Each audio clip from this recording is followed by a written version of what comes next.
Well, it's very worrying and bombshell news today from the Defence Department, and that is that Australia, if there is a COVID vaccine invented, would not have the capacity to make it here. We've decimated manufacturing capability over many years in this country, and now it turns out we wouldn't have the capacity to manufacture vaccines here. The CSIRO is probably the closest. They would have the capacity to do it, perhaps, if they were ramped up. The places that you can get the vaccine from are predominantly Germany and China and the United States. Europe's got its own problems. The government's busy antagonising China, and Donald Trump is in a re-election year and they've got enormous problems there. Australia could be at the back of the queue. So we're calling on the government to immediately invest $70 million to expand CSIRO's capacity, explore all avenues to manufacture in Australia, and if necessary, establish a publicly owned vaccine manufacturer here in Australia so that we can be sure that if a vaccine is invented, every Australian is going to be able to get one and we're not at the back of the queue behind other countries. It'll depend on what sort of vaccine it is. Of course, CSL has some capability to make vaccines in Australia, so it just sort of depends on the technology. But in terms of what you're calling for, is it going to necessarily help in this pandemic? There's a scramble right around the world for resources, for expertise as well. Simply setting up this sort of agency won't necessarily help. Will it? Other countries would want to hold on to their capability.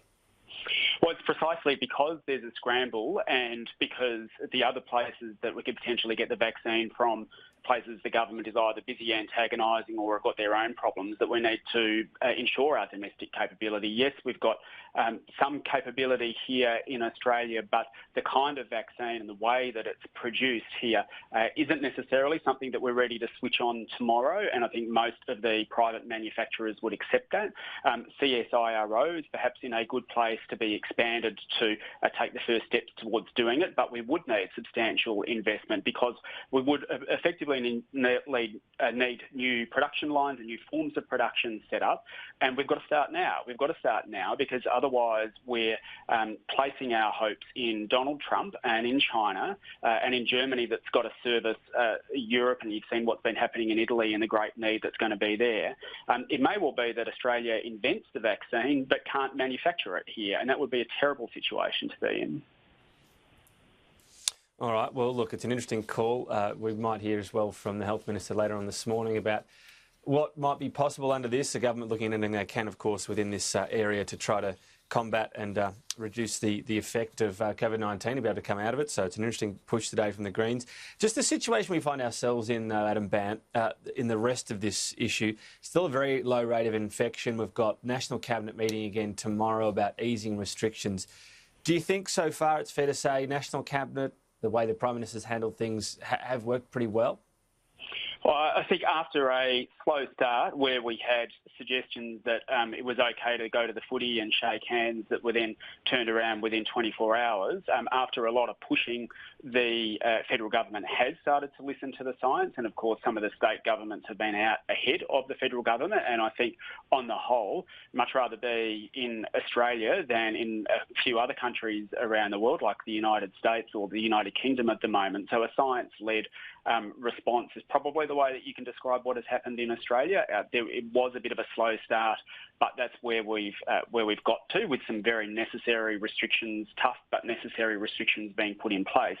What worries me now is that the clamour is growing from sections of the billionaire business community to say we've got to start lifting those restrictions so that they can start making money again, even if the health advice doesn't recommend that. Now, I don't want to see anything get in the way of the health advice from the state governments and indeed from the federal government, but especially from the state governments that are having to manage a lot of this in terms of pressure to lift these restrictions early just for the sake of money. I think public health should be the top priority. It has been put as the priority in many places to date, and it should remain the priority, and we shouldn't be rushing to ease some of these restrictions just because it's getting a bit too tough for Harvey Norman or for Gina Rinehart.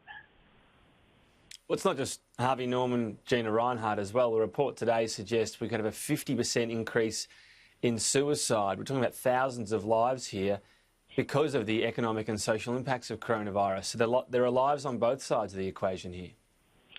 Well, what we need to do is to support people through this time because it is a difficult time. It's a difficult time for students who are now outside of their schools in many places, and that can be tough for a lot of students that don't have the resources to, for example, have high-speed broadband at home. That can make it more difficult to have education. But the answer is not to put people back in harm's way. The answer is to provide people with the support they need during these times. And we can manage the loss of life if we continue to support people. And the problem is the government's response. But that can certainly help. But we know as well that people that during this crisis, if you lose your job, sometimes support can only go so far. It's important to balance it, isn't it? Yes, of course, health's a priority, but you know the economy is not just a theoretical thing as well. It dictates how people live their lives, the standard of that, whether they can provide for their family.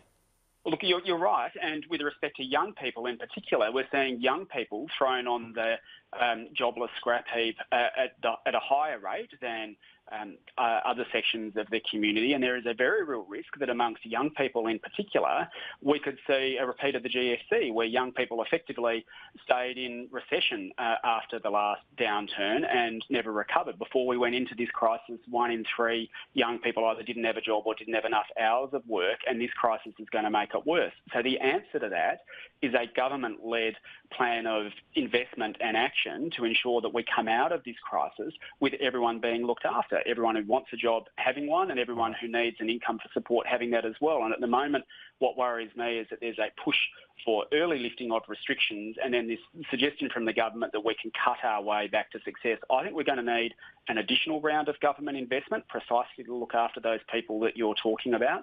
And I think if we want to avoid having a lost generation of young people, we're going to need another round of investment that ensures that young people have jobs and incomes.